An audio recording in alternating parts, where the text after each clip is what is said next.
দুখীয়া ল'ৰা ছোৱালীক যদি ঘৰ নাইকিয়া মানুহক বিধৱা মানুহক আৰু ভেঞ্চাৰ স্কুলৰ শিক্ষকক যদি বিভিন্ন ধৰণেৰে সহায় কৰিব পাৰে যদি তেওঁলোকৰ শুকান মুখবোৰত হাঁহি বিয়পাব পাৰে তেনেকুৱা এজন মোগল মই বাৰে বাৰে বিচাৰি বদৰুদ্দিন আজমলৰ নিচিনা মোগল আছে বুলি কৈ আজি মই এগৰাকী হিন্দু ব্ৰাহ্মণ বোৱাৰী হৈ গৰ্ব অনুভৱ কৰিছোঁ যে মই তেনেকুৱা এজন মোগলৰ সভাত ভাষণ দিছোঁ মই জন্মসূত্ৰে হিন্দুৰ জীয়ৰী মই বিবাহ সূত্ৰে এজন ব্ৰাহ্মণৰ পত্নী মই এটা হিন্দু ব্ৰাহ্মণ পৰিয়ালৰ একমাত্ৰ সন্তানৰ পত্নী তথাপিও মই মোৰ হিন্দুত্ব ৰক্ষা কৰাৰ পাছতো মই কম যে আমি যলৈকে যাওঁ আমাৰ অন্তৰত ধৰ্ম নিৰপেক্ষতা কঢ়িয়াই লৈ ফুৰিব লাগে ভাৰত সংবিধানৰ প্ৰতি আমি প্ৰতি মুহূৰ্ততে সন্মান প্ৰদৰ্শন কৰিব লাগে আমি ভাৰতৰ আইনখনক আমাৰ বুকুত লৈ মানুহৰ লগত কথা পাতিব লাগে যদি এয়াই নিয়ম হয় তেনেহ'লে বাৰে বাৰে মৌলানা বদৰুদ্দিন আজমলক অপমান কিয় আৰু এই অপমান সহ্য কৰিব নোৱাৰি মই ফেচবুকত লিখিছিলোঁ বদৰুদ্দিন আজমলক অসমৰ পৰা খেদি দিওঁ আহক নাহিলে হিমন্ত বিশ্ব শৰ্মা সৰ্বানন্দ সোণোৱাল কোনেও মোৰ কথাৰ কোনো প্ৰতিবাদ নকৰিলে ইয়াৰ অৰ্থ তেওঁলোকেও মানি ল'লে যে বদৰুদ্দিন আজমল এনেকুৱা এজন মোগল যিজন মোগলে অসমক কেৱল দিবই জানে দিয়েই আছে বদৰুদ্দিন আজমল নামৰ মোগলজনে অসমক কেতিয়াও লুটি পুতি খাবলৈ নিবিচাৰে তেওঁ কেৱল অসমৰ ৰাইজক দিয়াৰ কথা ভাবে অসমৰ দুখীয়া মানুহবিলাকক উন্নত চিকিৎসা দিয়াৰ কথা ভাবে আৰু ভেঞ্চাৰ স্কুলত ইয়াত বহি থকা শিক্ষকসকলক একোটা ঘৰ দিয়াৰ কথা ভাবে আমাৰ আজি লাজ লাগিছে আমি কৰৰ টকাৰে অসম চৰকাৰৰ বিয়াগোপ মন্ত্ৰী MLA ধুনীয়াকৈ কনভয় লৈ গাড়ীত ঘূৰে আৰু ভেঞ্চাৰ স্কুলৰ শিক্ষকসকলে মোগলৰ ওচৰৰ পৰা 2 লাখ টকাকৈ ঘৰ বনাবলৈ টকা লয় আমাৰ মোৰ লাজ লাগিছে এনেকুৱা এখন চৰকাৰত ভোট দি যিখন চৰকাৰে বিধৱাৰ বাবে আঁচনি কৰি কেৱল আৰু কেৱল মাত্ৰ বিজেপিৰ বিধৱাবিলাককহে টকা দিয়ে আনসকল বিধৱা মোগল বদৰুদ্দিনে সন্মানে মাতি আনি আজমল ফাউণ্ডেশ্যনৰ চোতালত প্ৰেক্ষাগৃহত ৰাজহুৱাকৈ সাহায্য দিয়ে যদি ধৰ্মই আমাক লাগে তেনেহ'লে সেই ধৰ্ম কি হোৱা উচিত মই মোৰ উপন্যাস চীনৰ তাত লিখিছিলোঁ ধৰ্ম কি অধৰ্ম কি ধৰ্ম কেৱল এটা বিশ্বাস ভগৱানৰ সৃষ্ট প্ৰতিটো জীৱক আমি সম্পদ বুলি গণ্য কৰিব লাগিব মোৰ সন্মুখত থিয় হৈ থকা এজন ব্যক্তিক মই ভগৱানৰ ৰূপ বুলি অনুভৱ কৰিব পাৰিব লাগিব কিন্তু আজিৰ ৰাজনীতিয়ে কি কৰিছে যিজন ব্যক্তিয়ে ইমান এটা সুন্দৰ জীৱন বিলাসবহুল জীৱন ত্যাগ কৰি তেওঁ হোজাইৰ দৰে এখন সৰু চহৰত থাকি হোজাইক চাৰিওফালৰ পৰা মাত্ৰ উন্নত কৰি গৈ আছে সেইজন ব্যক্তিক আজি প্ৰতি পলে পলে মিয়া আৰু বিভিন্ন উপলুঙাৰে বুঢ়াই পেলাইছে মই এবাৰ ডিব্ৰুগড়ত বানপানীৰ সাহায্য দিবলৈ গৈছিলোঁ আকাশত উন্দুলাই আনিছিলে মেঘে কলা আকাশৰ তলত ভুটভুটিত উঠি ব্ৰহ্মপুত্ৰৰ বুকুত মই মাইজান ঘাটৰ পৰা ৰহমহীয়ালৈ গৈছিলোঁ ৰহমহীয়াত গৈ মাথাউৰিৰ ওপৰত থকা বহুত দুৰ্ভগীয়া মানুহৰ মাজত দেখিছিলোঁ তালৈ বহুত মানুহ গৈছে চানা বিক্ৰী কৰিবলৈ গৈছে ৰজনীগন্ধা আৰু শিখৰ বিক্ৰী কৰিবলৈ গৈছে আৰু কিছুমান গৈছে সৰু সৰু পানীৰ বটল আৰু বিস্কুটৰ পেকেট দি মানুহৰ আগত বান সাহায্য কৰিছোঁ বুলি ক'বলৈ হঠাতেই এজন মানুহ এটা ছাগলীক আনিবলৈ গৈ গৰাটোৰ পৰা পিছলি নদীত পৰি গৈছিল আৰু তেতিয়া নদীত চাপ দিছিল 3জন নীলা লুঙি পিন্ধা মিয়াই হিমন্ত বিশ্বৰ নীলা লুঙি পিন্ধা 3জন মিয়াই ব্ৰহ্মপুত্ৰত চাপ দি সেই হিন্দু ল'ৰাজনক পাৰলৈ উঠাই আনিছিল আৰু তাৰ পাৰত থকা বহুত মিয়াই বুকুত হেঁচি হেঁচি পানী উলিয়াইছিল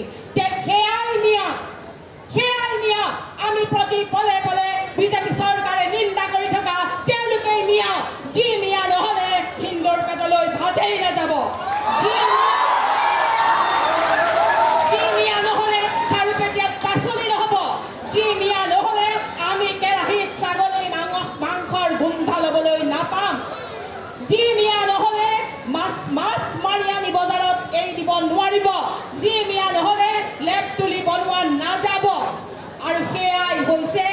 মিয়া যাক আমি প্ৰতি পলে পলে অপমান কৰি আহিছে বিজেপিৰ চৰকাৰে সেইকাৰণেই মই কৈছিলোঁ বদৰুদ্দিন আজমল তেওঁলোকে কৈছে হিমন্ত বিশ্ব শৰ্মাই কৈছে যে গোপীনাথ বৰদলৈ বহা চকীখনত বদৰুদ্দিন আজমল বহিব নোৱাৰে আমি অপবিত্ৰ হ'বলৈ নিদিওঁ মই আজমল ফাউণ্ডেশ্যনৰ এই মজিয়াৰ পৰা আজি ডক্টৰ হিমন্ত বিশ্ব শৰ্মা শিক্ষামন্ত্ৰী অসম মই আপোনাক প্ৰত্যাহ্বান জনাইছোঁ আপোনাৰো কি খাদ্য আছে ময়ো চাই লওঁ বদৰুদ্দিন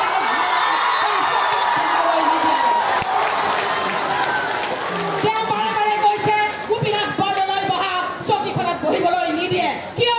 যিজন মানুহে হাজাৰ হাজাৰ মানুহক লাখ লাখ টকা দি উপকাৰ কৰিব পাৰে যিজন মানুহে হুজাইৰ এজনী বিকলাংগ ছোৱালীক কলকাতাৰ এখন উচ্চ ছায়েন্স এণ্ড টেকনলজিৰ প্ৰতিষ্ঠানত 15 লাখ টকা খৰচ কৰি এডমিশ্যন দিয়াব পাৰে আৰু যিজন মানুহে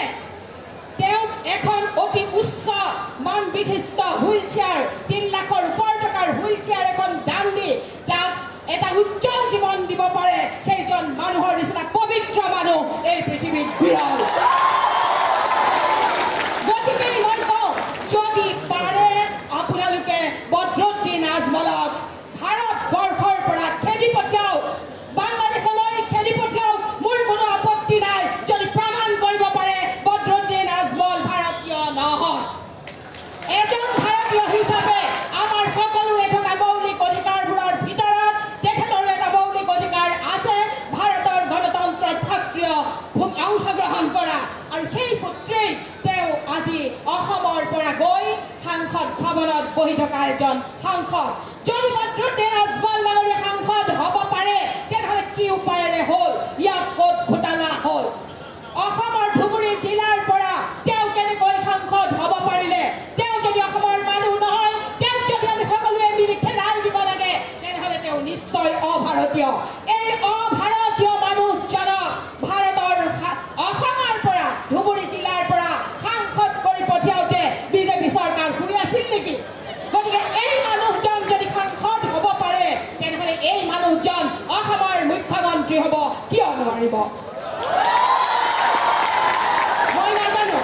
ৰাজনীতি একান্ত ব্যক্তিগত কথা মই কোনো ৰাজনৈতিক দলৰ সদস্য নহয় মোৰ ভৱিষ্যতে ৰাজনীতিলৈ অহাৰ কোনো পৰিকল্পনা নাই কিন্তু মই মানুহক অত্যাচাৰ কৰিলে বেয়া পাওঁ আৰু বদৰুদ্দিন আজমল ডাঙৰীয়া নহয় এই কামটো যদি বেলেগ কোনোবা ব্যক্তিকো কৰিলেহেঁতেন তেনেহ'লে মোৰ এই একেই কথা হ'লহেঁতেন আজি অসমৰ মুছলমান এটা ভয় লগা পৰিস্থিতিৰ সন্মুখীন হৈছে অসমৰ মুছলমানে মোলৈ ফোন কৰে বহুতো মুছলমানে মোলৈ ফোন কৰে নামটো নকয় বহুতবাৰ সোধাৰ পাছত নামটো কয় তাৰ কাৰণ হ'ল তেওঁলোকে ভাবে যে শিখা শৰ্মাই কিজানি মুছলমানক বেয়া পায় মই মানুহক ভাল পাওঁ মই মানুহৰ মাজত জীয়াই থাকিব বিচাৰোঁ এই কামটো যদি হিমন্ত বিশ্ব শৰ্মাই যদি আজি মুছলমান কৈ এটা ধৰ্মক যদি বাক্যবাণেৰে আক্ৰমণ কৰি থকাৰ দৰে কাইলৈ যদি বদৰুদ্দিন আজমলেও যদি হিন্দুবিলাকক গালি পাৰে হিন্দুক যদি আক্ৰমণ কৰি থাকে তেনেহ'লে মই এই একেই সমালোচনা বদৰুদ্দিন আজমলকো কৰিম আজি মই মুখৰ আগত কৈছোঁ মই লুকাই চুৰকৈ কথা কোৱা মানুহেই নহয় গতিকে আমি কি বিচাৰোঁ আমাক এখন সুস্থ সমাজ লাগে যিখন সমাজত সকলো ধৰ্মই সকলো ধৰ্মক সন্মান দি নিজৰ ধৰ্মক আগুৱাই লৈ গৈ এটা সুস্থ জীৱন আগবঢ়াই লৈ যাব পাৰে আমি উঠি অহা প্ৰজন্মক আদৰ্শ দেখুৱাব লাগিব ধৰ্ম নিৰপেক্ষতাৰ আদৰ্শ মই এই কথাবিলাক আজি ইয়াত এইকাৰণেই কৈছোঁ যে মই যি লিখি আছিলোঁ সেই কথাখিনি মই ক'বই লাগিব আৰু বদৰুদ্দিন আজমলৰ হৈ মই কেতিয়াও কথা কোৱা নাই মই ধৰ্মৰ হৈ কথা কৈছোঁ মই সত্যৰ হৈ কথা কথা কৈছো সত্যই হল ধৰ্ম মোৰ বাবে ধৰ্মৰ অৰ্থ হল সত্য মোৰ বাবে ধৰ্মৰ অৰ্থ হল মানুহক সমদৃষ্টিৰে চোৱা আৰু মোৰ বাবে ধৰ্মৰ অৰ্থ হল নিজৰ কামবিলাক সততাৰে কৰি যোৱা সেই কামটো কৰিবলৈ যাওঁতে বিজেপি চৰকাৰে মোৰ ওপৰত সীমাহীন অত্যাচাৰ কৰিলে মোৰ স্বামীক চাকৰি এৰিবলৈ বাধ্য কৰালে তেওঁৰ হাতত দুটা অপচন দিয়া হৈছিলে যে মিষ্টাৰ শৰ্মা আপুনি হয় চাকৰি এৰক নহয় আপোনাৰ ৱাইফক বিজেপি চৰকাৰৰ ঘৰে লিখিবলৈ কওক আৰু মোৰ হাজবেণ্ডে কৈছিলে যে মই তেওঁৰ বাক স্বাধীনতাত হস্তক্ষেপ কৰিব নোৱাৰিম গতিকে মই আপোনালোকৰ চাকৰিটো এৰি দিবলৈ বাধ্য আমাৰ সন্মুখলৈ সংকট আহিছিল তিনিটা ল'ৰা ছোৱালীৰে সৈতে আমি এটা সংকটত সময় কটাইছিলোঁ আৰু এতিয়া শেহতীয়াকৈ মই থকা ঘৰটোৰ পৰা মোক ওলাই যাবলৈ কোৱা হৈছে মোক 30 তাৰিখে নৱেম্বৰৰ 30 তাৰিখ মোৰ লাষ্ট ডেট আজিলৈকে মই গুৱাহাটীত এটা ঘৰ বিচাৰি পোৱা নাই মোক কোনেও ঘৰ নিদিয়ে মোৰ হাজবেণ্ড যদি যায় ঘৰটো দিয়ে যেতিয়া শিখা শৰ্মাৰ নামৰ পেন কাৰ্ড বা ড্ৰাইভিং লাইচেন্স দিয়া হয় এড্ৰেছ প্ৰুফ আৰু আইডেণ্টি প্ৰুফ হিচাপে তেতিয়াই কয় শিখা শৰ্মা ফেচবুকত লিখাগৰাকী নেকি ৰাইটাৰ নেকি যেতিয়াই হয় বুলি কয় তেতিয়াই কয় চৰি আমি শিখা শৰ্মাক ঘৰ দিব নোৱাৰিম মোৰ হাতত আৰু কেইদিন আছে এই কেইদিনৰ ভিতৰত ঘৰ যদি নাপাওঁ মোৰ কি হ'ব মই নিজেও নাজানো এনেকুৱা অত্যাচাৰৰ পিছতো আজি মই ৰাজহুৱাভাৱে বাৰ কম মই ভাৰত সংবিধানক শেষ মুহূৰ্তলৈকে ৰক্ষা কৰি যাম ভাৰত সংবিধানে ধৰ্ম নিৰপেক্ষতাৰ কথা কয় মই ধৰ্ম নিৰপেক্ষতাৰ কথা কৈ যাম মই ভাৰতৰ আইনক শ্ৰদ্ধা জনাই যাম তাৰ বাবে প্ৰয়োজন হ'লে মই ফুটপাথত থাকিবলৈও প্ৰস্তুত আজি মই বহুত কথাই ক'লো আপোনালোক আৰু অতিথি আছে তেখেতসকলৰ মূল্যৱান ভাষণ শুনিবলৈ আপোনালোক চাগৈ ৰৈ আছে গতিকে মই মোৰ বক্তব্য সামৰিম মই আজান ফকীৰৰ দুআষাৰ লিখনিৰে মই মোৰ বক্তব্য সামৰিম মোৰ মনত ভেদ ভাৱ নাই অ আল্লাহ মোৰ মনত ভিন পৰ নাই অ আল্লাহ মোৰ মনত ভেদ ভাৱ নাই অ আল্লাহ মোৰ মনত ভিন পৰ নাই অ আল্লাহ হিন্দু কি মুছলমান একে আল্লাহৰ ফৰমান মোৰ মনত একেটি ভাৱ পাব্লিক জিন্দাবাদ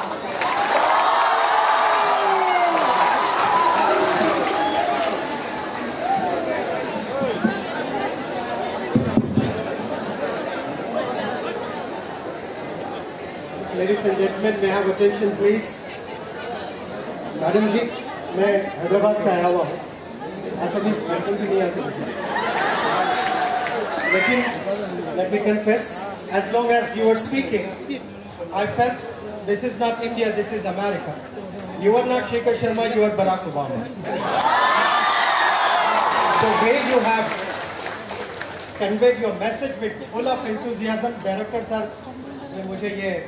कंडक्ट करने का जो रिस्पॉन्सिबिलिटी मुझे दी और यहाँ राइटर लिखा गया कहाँ मैडम आप राइटर का स्पीकर हुआ इतना बहुत अच्छा बोलती हैं आप माशाल्लाह बहुत जान आप डाल देती हैं राइटर भी है और स्पीकर भी है अच्छा नहीं मुझे राइटर कम स्पीकर ज़्यादा नज़र आते हैं और सिंगर भी है आज पता चला In a nutshell I would say she is a gem. Well ladies and gentlemen, may I now invite a very terrific social activist, Mrs. Meera Bothakur Goswami ji, President AINA, a premier state level NGO, please. Thalia.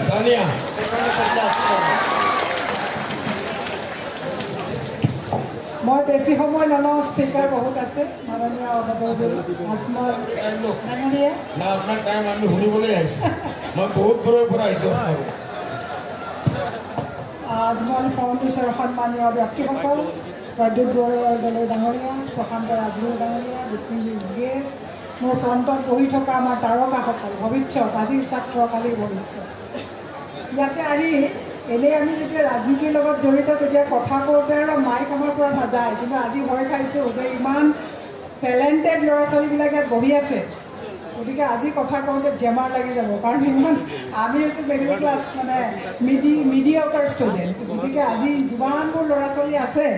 ইয়াত কথা কওঁতে মানে বহুত সাৱধানে ক'ব লাগিব তথাপি মই সৰ্বপ্ৰথমতে এটা কথা ক'ব বিচাৰিছোঁ মই চিৰাজুদ্দিন আজমল ডাঙৰীয়াক একচুৱেলি ইমান পোৱা নাই কিন্তু মই বদৰুদ্দিন আজমল ডাঙৰীয়াক পলিটিকেলি ফ'ল' কৰোঁ চাওঁ ইয়ালৈ অহাৰ আগত যেতিয়া ইনভিটেশ্যন পাইছোঁ তেতিয়া মই তেখেতৰ গোটেই ভিডিঅ'বিলাক চাই আহিছোঁ মোৰ চবতছে ভাল লাগে আজমল ডাঙৰীয়াৰ মাতৃ আৰু পিতৃক মই আজি ইয়াৰ পৰাই মই মোৰ শ্ৰদ্ধা জ্ঞাপন কৰিছোঁ তেওঁলোকে যিটো তেখেতৰ মানে ল'ৰা ছোৱালীক যিটো গ্ৰুমিং কৰিছে মই প্ৰথমতে আজমল ডাঙৰীয়া আৰু চিৰাজুদ্দিন আজমল ডাঙৰীয়াক মানে ধন্যবাদ জনোৱাৰ আগতে মই তেখেতৰ পিতৃ মাতৃক পুনৰবাৰ মই ইয়াৰ পৰা মানে শ্ৰদ্ধা জনাইছোঁ যে গুড পেৰেণ্টিং আমি পলিটিকেলি ক'ত কি কাক কেতিয়া ক্ৰিটিচাইজ কৰে date is a separate field কিন্তু মই আজি নিজে আহি পেলাই আহি যেতিয়া আজমল ফাউণ্ডেশ্যনৰ গোটেই বিল্ডিংবিলাক দেখিছোঁ তেতিয়া মই নিজেই ভাবিছোঁ যে ৰাজনীতি একচুৱেলি এনেকুৱা মানুহেই কৰিব লাগে politics is a service politics is not profession কিন্তু এতিয়া পলিটিক্স হৈছে বহুতৰ কাৰণে it is a easy earning profession it is not service গতিকে প্ৰফেশ্যন যেতিয়াই হৈ গ'ল পলিটিক্স বেয়া হৈ গ'ল গতিকে মই ইয়াত বহি থকা মোৰ সন্মুখত বহি থকা উদীয়মান যিসকল তাৰকা ভৱিষ্যত সমাজ সংগঠক তেখেতেও এজন সমাজ সংগঠক হিচাপে মই আজি তেওঁক পলিটিচিয়ান হিচাপে চোৱা নাই আজি মই আপোনালোকৰ পবিত্ৰ কোৰাণত হজৰত মহম্মদ তেখেতে আপোনালোকক কৈছে যে তোমালোকে পৰিৱৰ্তন নিজেই আনিব লাগিব তেতিয়া মই তোমালোকক পৰিৱৰ্তন কৰিম হজৰত মহম্মদ তেখেতে কৈছে আপোনালোকৰ কোৰাণত আপোনালোকে বেছি ভালকৈ জানিব যে তুমি ৰাস্তা দি গৈ থাকোঁতে যদি ৰাস্তাত কিবা অবষ্টাকল পাইছা অবষ্টাকল তুমি পিছৰ মানুহজনৰ কাৰণে তুমি আঁতৰাই ৰাখা তোমাক মই সহায় কৰিম সেইটো আজমল ফাউণ্ডেশ্যনে আপোনালোকৰ মাজত থকা যিবিলাক অবষ্টাকল এই অবষ্টাকলবিলাক আপোনালোকক আঁতৰাই দি আজি আপোনালোকে নম্বৰ আনিছে কালি খুব তেখেতৰ এটা ইণ্টাৰভিউ চাই খুব ভাল লাগিলে এই কথাবিলাক একচুৱেলি আমি অসমত পোৱাটো প্ৰয়োজন আমি আজমল ডাঙৰীয়া মই নিজেও কেতিয়াবা এনেকুৱা লাগে যে বাংলাদেশী নেকি এখেতৰ 71 পিছৰ মানুহ নেকি কাৰণ যিটো হিচাপত এখেতক কোৱা হয় এখেত সঁচাকৈয়ে বাংলাদেশী নেকি কিন্তু মই যেতিয়া গম পালোঁ যে 1953 আপোনালোকৰ হোজাইৰ ওচৰতে এখন গাঁৱত তেখেতে জন্মগ্ৰহণ কৰিছিলে তেখেতৰ পিতৃ আৰু মাতৃৰ ইয়াত ইমান কণ্ট্ৰিবিউশ্যন আছে তেখেতৰ মাতৃয়ে আজি আজমল ফাউণ্ডেশ্যনে কি কৰিছে it is a very small মানে কণ্ট্ৰিবিউশ্যন তেখেতৰ পিতৃ মাতৃয়ে যিটো দিছে that was the big contribution toward society মোৰ হিচাপততো আজি তেখেতে যিমানটো এচিড কৰাৰ পিছত এটা পাৰ্চেণ্টেজ আপোনালোকক দিছে তেখেতৰ পিতৃ মাতৃয়ে কম কৰি বেছি দি গৈছে ছ'চাইটি গতিকে সেই কথাবিলাক কিন্তু আমি ৰাইজক জনাব লাগিব আমি কৈছোঁ যে বেপাৰ কৰিছে বেপাৰটো চবেই কৰিব লাগিব আপোনাক ছাকচেছফুল কোনজন মানুহক কয় যিজন বহু মানুহে কয় কালি মোক এজন মানুহে ফোন কৰিছে বাইদেউ অসমখন বচাব লাগে তেতিয়া মই তেওঁক ক'লোঁ যে অসম বচোৱাৰ আগত মই তেখেতক ভালকৈয়ে জানো তেওঁ পৰিয়ালটোক ছাৰ্ভিচ দিব পৰা নাই তেওঁ আৰ্থিকভাৱে এজন গ্ৰেজুৱেট মানুহ তেওঁ আৰ্থিকভাৱে কিন্তু পৰিয়ালটোক ৰক্ষণাবেক্ষণ দিব পৰা নাই মোৰ প্ৰথম ফাৰ্ষ্ট এণ্ড ফৰমেষ্ট ডিউটিটো কাৰ to protect yourself first প্ৰথম আপুনি নিজক প্ৰটেকশ্যন দিব পাৰিলে ছ'চাইটিক দিব পাৰিব মই সেইকাৰণে আমি এই কথাবিলাক আজমল ফাউণ্ডেশ্যনৰ নামত বদৰুদ্দিন আজমল ডাঙৰীয়া যেতিয়া পলিটিচিয়ান হিচাপে যায় ৰাজনীতিবিদসকলে যিটো ঘৃণাৰ বাতাৱৰণ সৃষ্টি কৰে মই আজি গম পালোঁ তেখেতৰ আজমল ফাউণ্ডেশ্যনত হি ইজ এ থ্ৰেট তেওঁ থ্ৰেট একচুৱেলি পলিটিচিয়ানৰ কাৰণে থ্ৰেট কাৰণ পলিটিচিয়ানে পাব্লিক মানিবিলাক তেওঁলোকে নিজেই কব্জা কৰিছে আৰু আজমল ফাউণ্ডেশ্যনে বিজনেছ কৰিছে বিজনেছ কৰি ছ'চাইটিত তেওঁলোকৰ কণ্ট্ৰিবিউশ্যন আছে গতিকে বিগ থ্ৰেট এইটো স্প্ৰেড হ'ব দিব নোৱাৰি পলিটিচিয়ানৰ কাৰণে এই কথাবিলাক আমি ছ'চাইটিত ক'ব লাগে মই যে নিজেই লাজ পাইছোঁ যে আজমল বাংলাদেশী এই কথাবিলাক কৈ থকাৰ পাছত এজন যদি বাংলাদেশী